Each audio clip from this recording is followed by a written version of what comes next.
Muito bem, meus irmãos, estamos nessa série maravilhosa, firmes na fé, vivendo as doutrinas da graça. E hoje, meus irmãos, nós nos deteremos no maravilhoso texto de Romanos capítulo 8, dos versos 28 ao 39, estará projetado aqui para você, mas se você quiser abrir a sua Bíblia, fique à vontade também, e assim diz a leitura da palavra do Senhor. Sabemos que todas as coisas cooperam para o bem daqueles que amam a Deus, daqueles que são chamados segundo o seu propósito. Pois aqueles que Deus de antemão conheceu, Ele também predestinou para serem conformes à imagem de seu Filho, a fim de que Ele seja o primogênito entre muitos irmãos. E aos que predestinou, a esses também chamou, e aos que chamou, a esses também justificou, e aos que justificou, a esses também glorificou. Que diremos então à vista destas coisas? Se Deus é por nós, quem será contra nós? Aquele que não poupou o seu próprio Filho, mas por todos nós o entregou, será que não nos dará graciosamente com Ele todas as coisas? Quem intentará acusação contra os eleitos de Deus? É Deus quem os justifica. Quem os condenará? É Cristo Jesus quem morreu, ou melhor, quem ressuscitou, o qual está à direita de Deus e também intercede por nós. Quem nos separará do amor de Cristo? Será a tribulação, ou a angústia, ou a perseguição, ou a fome, ou a nudez, ou o perigo, ou a espada? Como está escrito, por amor de ti, somos entregues à morte continuamente.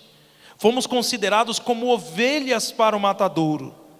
Em todas estas coisas, porém, somos mais que vencedores por meio daquele que nos amou, porque estou bem certo de que nem a morte, nem a vida, nem os anjos, nem os principados, nem as coisas do presente, nem do porvir, nem os poderes, nem a altura, nem a profundidade, nem qualquer outra criatura poderá nos separar do amor de Deus que está em Cristo Jesus, nosso Senhor.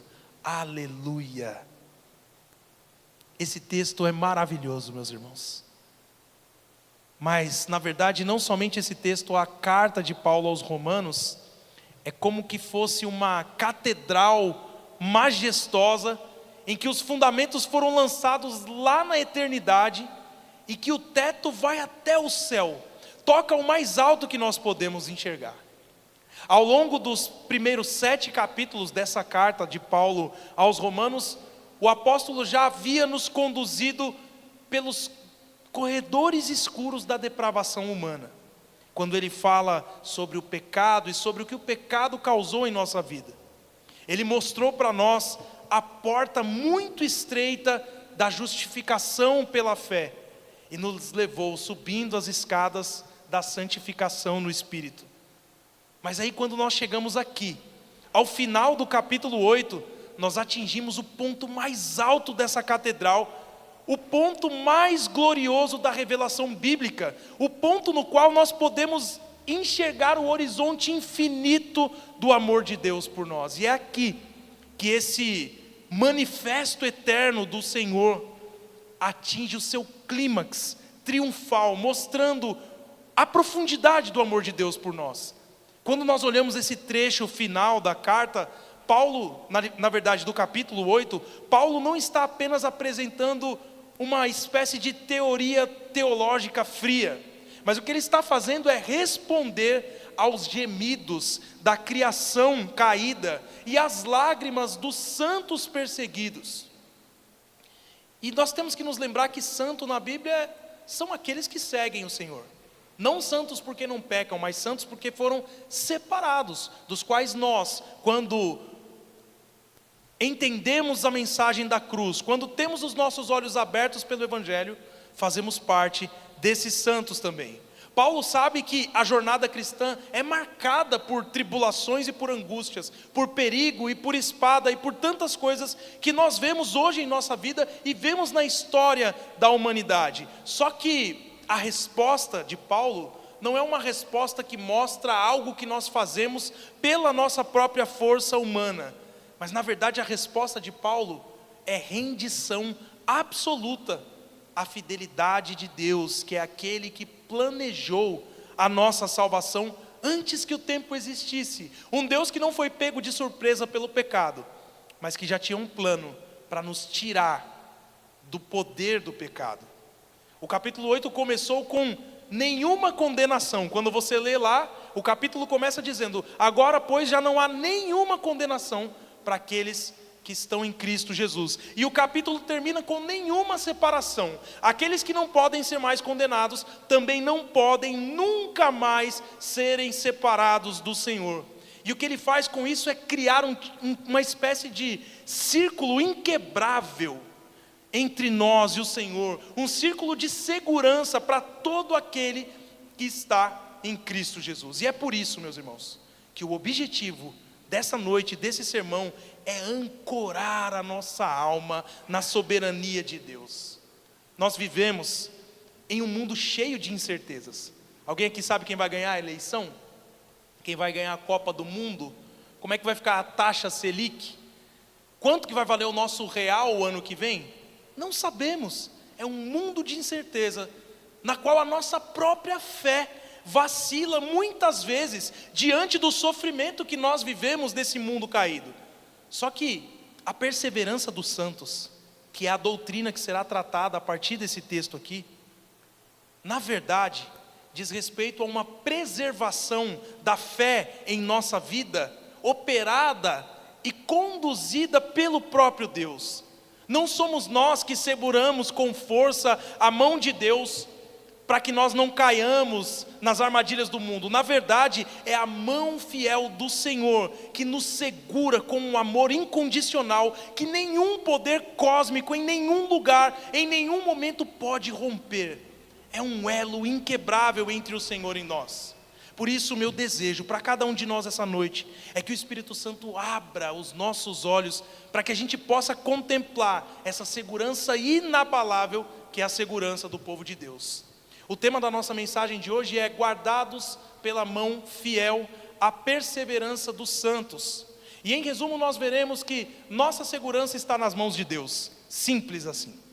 Se você sair daqui com essa certeza, mas uma certeza que não esteja apenas na sua mente, esteja no seu coração, você vai sair daqui atingindo o objetivo. A nossa segurança está nas mãos de Deus. E esse texto nos traz algumas verdades maravilhosas da palavra de Deus. E a primeira verdade que esse texto nos traz é que nossa segurança foi planejada por Deus. Vamos ler mais uma vez dos versos 28 ao 30. Sabemos que todas as coisas cooperam para o bem daqueles que amam a Deus, daqueles que são chamados segundo o seu propósito. Pois aqueles que Deus de antemão conheceu, Ele também predestinou para serem conformes à imagem de seu Filho, a fim de que Ele seja o primogênito entre muitos irmãos. E aos que predestinou, a esses também chamou. E aos que chamou, a esses também justificou. E aos que justificou, a esses também glorificou. Hoje nós temos aqui de criança apenas a Maria, mas ela não vai deixar de desenhar, viu, Maria?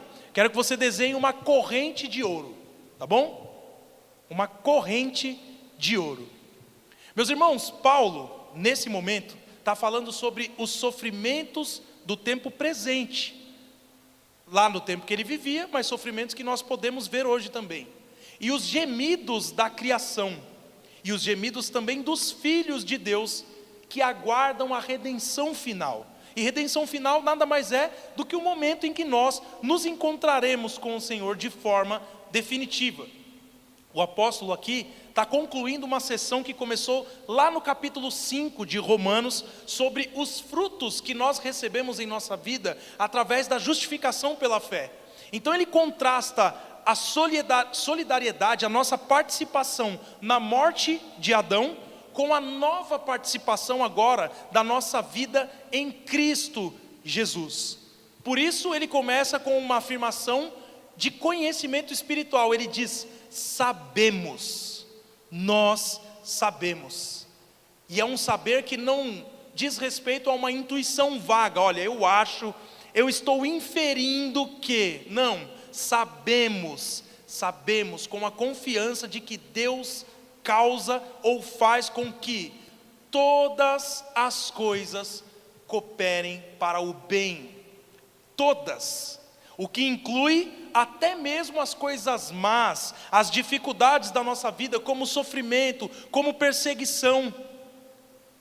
E essas coisas na mão do Senhor, de um sábio Deus como nós temos, elas são moldadas para o nosso benefício final, para o nosso próprio crescimento e maturidade. O bem aqui não é uma prosperidade terrena, algo que nós alcançaremos enquanto estivermos aqui, mas é conformidade com Cristo, é se parecer com o Senhor, é poder passar pela situação que Pedro passou quando os mestres da lei disseram: esse daí estava com Jesus, ele fala igualzinho.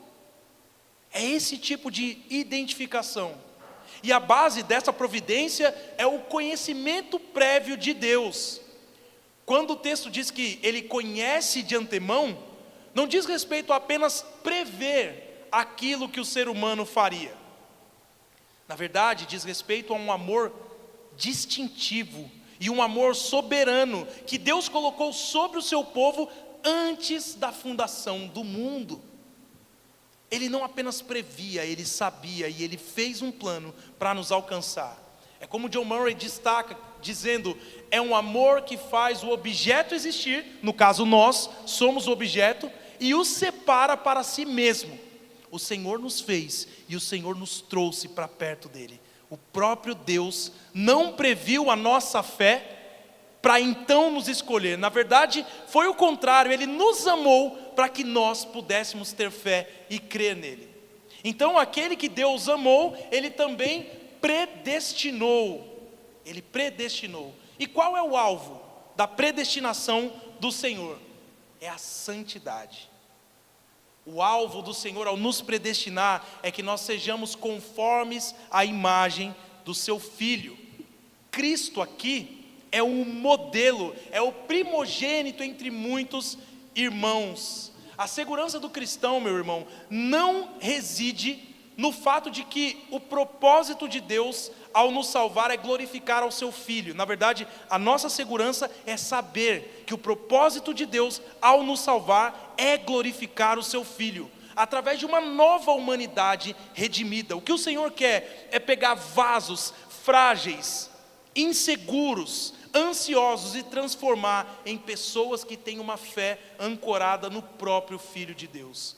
E o plano eterno aqui entra no tempo através do que o texto chama de o chamado eficaz e da justificação.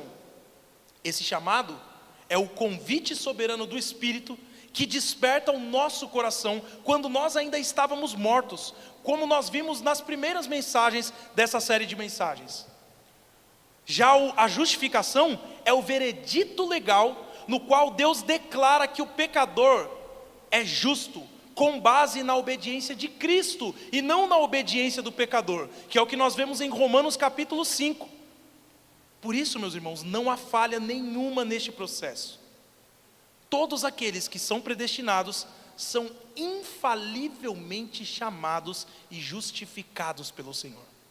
São lavados pelo sangue do Cordeiro de forma única e definitiva. E o último elo dessa corrente é a glorificação. Paulo usa o verbo no passado, glorificou, o que é chamado na teologia de pretérito profético, porque isso significa que lá no conselho de Deus, antes da fundação do mundo, a nossa salvação final já era um fato, e um fato tão certo que nós podemos tratá-la hoje, como se já tivesse acontecido. É mais uma das facetas do já e o ainda não. Nós já somos salvos, mas nós seremos de fato salvos, teremos a concretização da nossa salvação na volta do Senhor. Por isso, a perseverança dos santos é garantida por aquele que começou a boa obra e que é o mesmo que vai terminar na glória em Cristo. Cristo é a própria garantia, é o que a Bíblia chama de o penhor dessa corrente de ouro que a Maria desenhou ali. Cristo é o Filho amado, em quem nós fomos conhecidos, e o modelo também de glória para o qual nós estamos sendo transformados. A nossa glorificação é certa porque o nosso cabeça, Jesus, já foi glorificado, já está à direita do Pai, assegurando o lugar dos seus irmãos, que no caso somos nós que cremos no Senhor Jesus Cristo. Portanto, meus irmãos, nossa segurança foi planejada por Deus, e em segundo lugar, nossa segurança é defendida por Cristo. Leiamos agora dos versos 31 ao 34. Que diremos então à vista destas coisas? Se Deus é por nós, quem será contra nós? Aquele que não poupou o seu próprio filho, mas por todos nós o entregou, será que não nos dará graciosamente com ele todas as coisas? Quem intentará acusação contra os eleitos de Deus? É Deus quem os justifica. Quem os condenará? É Cristo Jesus quem morreu, ou melhor, quem ressuscitou, o qual está à direita de Deus e também intercede por nós. Até aqui, meus irmãos. Agora, Maria, eu quero que você desenhe uma mão com um dedo apontado, tá bom? Uma mão com um dedo apontado. Então, meus irmãos, após Paulo estabelecer esse fundamento eterno da salvação que ocorreu antes da fundação do mundo, agora ele utiliza uma técnica de linguagem chamada diatribe, que é uma espécie de diálogo com um oponente imaginário para desconstruir os argumentos desse oponente de forma contundente. Ele fala ali como se ele estivesse respondendo perguntas que haveriam de ser feitas pela própria igreja em Roma. Nós lembramos também que no capítulo 3, em que a justiça de Deus foi demonstrada através da propiciação, e também do capítulo 5, no qual a reconciliação foi selada pelo sangue de Jesus Cristo. Então ele lança o desafio: se Deus é por nós, quem será contra nós? E com certeza você sabe que essa não é uma pergunta de alguém que tem algum tipo de dúvida quanto ao poder de Deus. Na verdade é uma pergunta de exultação, de alegria, de plenitude de espírito, por saber que se Deus é por nós, ninguém pode ser contra nós. Se o Criador onipotente, se o juiz soberano assumiu a nossa causa através do seu decreto eterno, nenhum adversário, seja humano, seja demoníaco, nenhum adversário tem qualquer poder real para nos destruir. É por isso que nós não devemos ter medo de nada, nem de ninguém, nem mesmo no mundo espiritual, porque nós fomos selados pelo Senhor, e por isso nada pode nos atingir de maneira definitiva. Tudo aquilo que nos toca porque o Senhor permite para o nosso próprio crescimento. Se Deus é por nós, quem será contra nós? Então aqui, Paulo vai usar o argumento do maior para o menor, porque ele diz: se Deus não poupou o seu próprio filho, que é a sua posse mais preciosa, se Deus entregou a morte terrível em nosso favor, é impossível que Ele negue as bênçãos menores, que são necessárias para a nossa caminhada. A cruz, meus irmãos, é a prova máxima de que Deus está totalmente comprometido com a nossa segurança. O que Ele fez ali, Ele não precisa provar mais nada. É prova suficiente do cuidado dEle por nós. E aí lá no tribunal celestial, quem ousaria acusar os eleitos de Deus? A resposta é Deus quem os justifica. Então, se o próprio juiz supremo emitiu uma sentença de inocente para nós, de justo, com base nos méritos de Cristo, nenhuma acusação externa tem validade legal para alterar o nosso status diante do Senhor. Nós fomos justificados de uma vez por todas, e é por isso que Paulo pergunta: quem os condenará? E aí nesse momento ele responde apontando para 4 fatos grandiosos, monumentais da obra de Cristo, que são sua morte, sua ressurreição, sua exaltação e sua intercessão. A morte do Senhor Jesus na cruz pagou a pena que era nossa. A ressurreição do Senhor provou a aceitação de Deus ao sacrifício que Ele fez. A exaltação de Jesus ao céu, estando à direita de Deus, mostra que Ele tem autoridade suprema sobre tudo e sobre todos. E o clímax desse ponto é a intercessão de Cristo. Porque Jesus não apenas nos salvou no passado, mas Ele vive hoje para interceder por nós. Neste momento, Jesus está à direita de Deus, intercedendo por você e por mim, que já depositamos a nossa fé em Cristo Jesus. Ele é o nosso advogado celestial, aquele que garante que os benefícios da morte dele mesmo sejam aplicados a nós continuamente, dia após dia, momento após momento, defendendo-nos de nossas próprias falhas e dos ataques de fora, dos ataques do inimigo. Esse é o seu Deus, e esse é o plano soberano que Ele fez para te alcançar.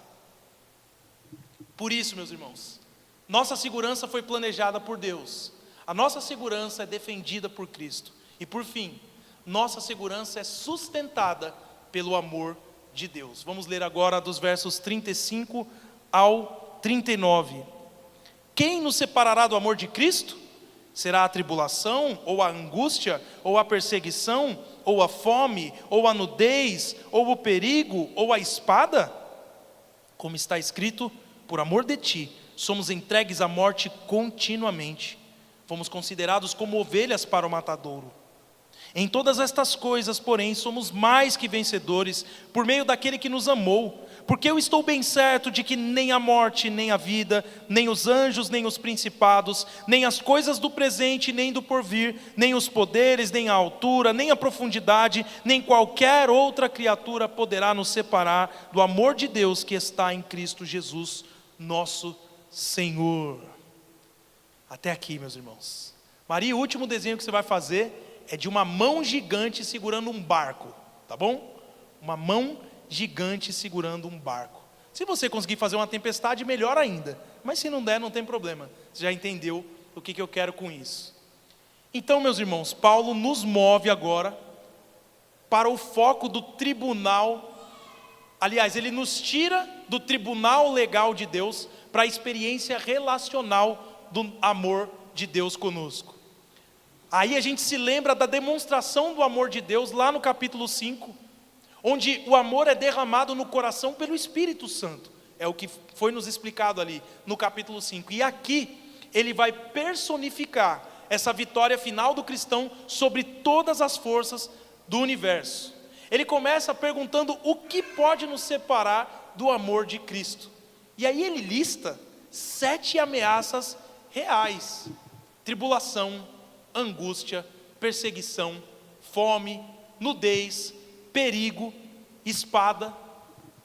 Esse tipo de tribulações não são coisas abstratas, coisas que nós sentimos no nosso coração e que talvez estejam somente dentro de nós. São dores reais que o povo de Deus enfrenta em um mundo como esse, que é um mundo que odeia o Evangelho. Não se engane, o mundo odeia o Evangelho. No entanto, nenhuma dessas aflições tem o poder de romper esse laço de amor que Cristo estabeleceu com cada um dos seus filhos.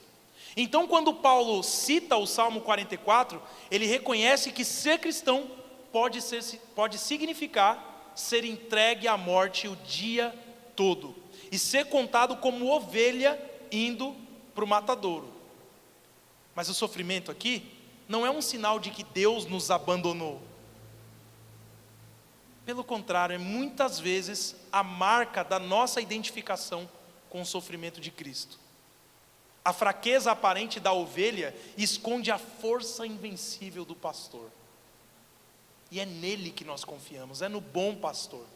Então, em meio a todas essas dores, não somos apenas sobreviventes, mas na verdade o que nós somos é mais que vencedores.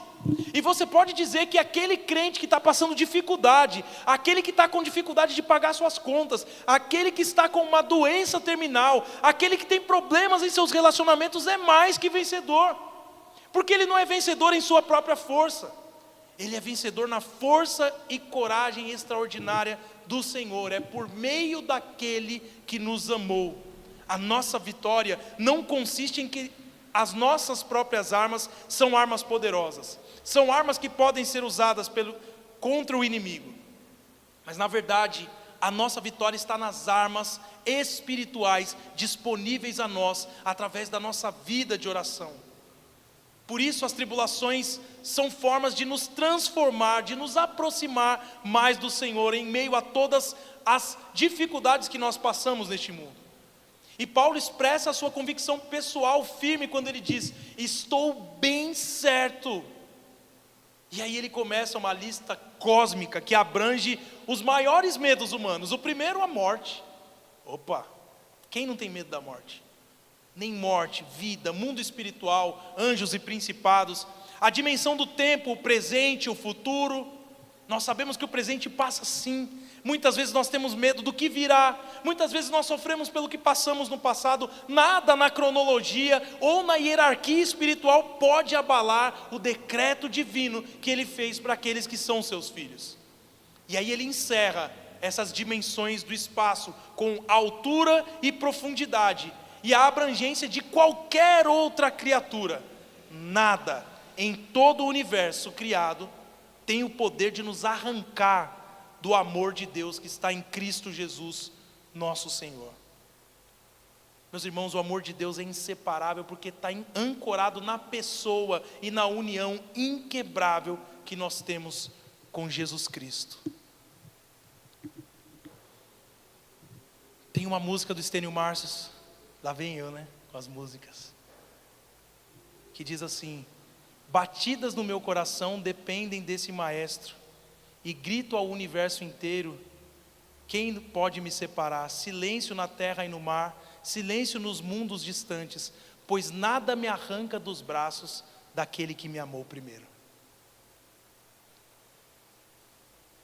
Nem as maiores dificuldades da sua vida podem te tirar do amor de Deus, nem as dores mais profundas da sua alma, nem as suas incertezas. Nada pode fazer com que você seja arrancado das mãos do Senhor. Nem a morte te separa do amor de Deus. Pelo contrário, a morte te pega pela mão e te entrega a Cristo, se você é dele. Por isso não tema, não tema. O Deus Todo-Poderoso é o seu Pai, que te ama e que tem cuidado de você dia após dia. Meus irmãos, Cristo é o próprio amor de Deus encarnado. E quando o texto diz sobre ser mais que vencedor, ele fala de algo que só é possível porque Ele venceu o mundo, porque Ele venceu a morte, porque Ele venceu o diabo. E a nossa união com Cristo é tão profunda, que para nos separar do amor de Deus, seria necessário destruir o próprio Cristo, o que é impossível, porque Ele é absolutamente invencível. Por isso, nós concluímos chamando você, em primeiro lugar, descanse na soberania de Deus. O sofrimento não é um sinal de descontrole divino. O sofrimento é uma ferramenta na mão daquele que faz todas as coisas cooperarem para o nosso bem. Por isso, quando a dor bater na sua porta, lembre-se de que Deus já planejou o seu final glorioso antes mesmo de você nascer. Em segundo lugar, silencie as vozes de acusação. Quando sua consciência, ou quando o inimigo acusar você de seus pecados, não olhe para suas mãos tentando encontrar em você boas obras, mas olhe para as mãos feridas de Cristo que intercedem por você. Você é aceito não porque é bom, mas porque Deus é justo e Cristo é o seu advogado invencível. Enfrente a vida com coragem. Se nada no universo pode te separar do amor de Deus, nós não temos motivo para viver com medo de nada. Podemos enfrentar a morte, a perseguição e qualquer incerteza do futuro com a cabeça erguida, porque nós sabemos que somos mais que vencedores através daquele que nos amou primeiro. E por fim, glorie-se somente em Deus. O que este texto faz, meus irmãos, é nos levar à humildade absoluta.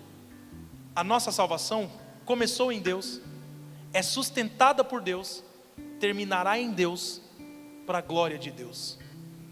Por isso que a nossa única resposta diante de tamanha fidelidade, de uma vida, seja uma vida cheia de adoração, de gratidão e de confiança inabalável naquele que nos guarda pela sua mão poderosa.